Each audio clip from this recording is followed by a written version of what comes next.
आपल्याला जेव्हा cardiac complaint जाणवत असतात तेव्हा बऱ्याचदा along with 2D echo, stress test, काही कार्डियक मार्कर करणं गरजेचं असतं.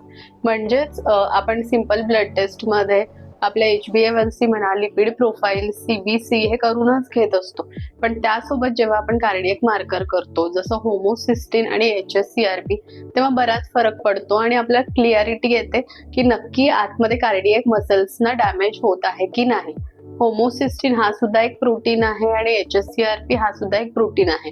जेव्हा हृदयाचे स्नायू आतमध्ये इजा होत असतात, डॅमेज होत असतात, तेव्हा ते रक्तामध्ये पाझरलं जातं आणि हायर लेवलला दिसतं. तर ते कमी करण्यासाठी आपल्याला B12 घेणं, B6 घेणं, B9 म्हणजेच फॉलेट घेणं गरजेचं असतं.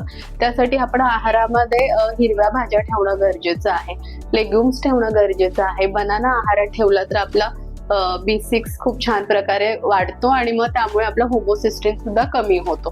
तर येस, थोडंसं लाईफस्टाईल चेंजेस आहेत की ज्याच्यामध्ये आपल्याला स्मोकिंग कमी करणं गरजेचं आहे, वेळेवर झोपणं गरजेचं आहे आणि एक्सरसाइज करणं गरजेचं आहे, ज्यामुळे आपले होमोसिस्टिन आणि HSCRP हे मार्कर्स व्यवस्थित होतील.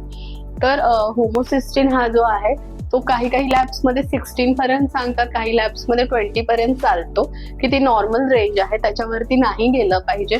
आणि HSCRP 1 पर्यंत एक लो रिस्क असतं, 2 पर्यंत मॉडरेट रिस्क असते आणि 3च्या वरती जाऊ लागलं की हाय रिस्क असते. तर येस, तुमच्या टेस्ट करून घ्या आणि जाणून घ्या तुम्ही कार्डियक प्रॉब्लेम मध्ये आहात की नाही.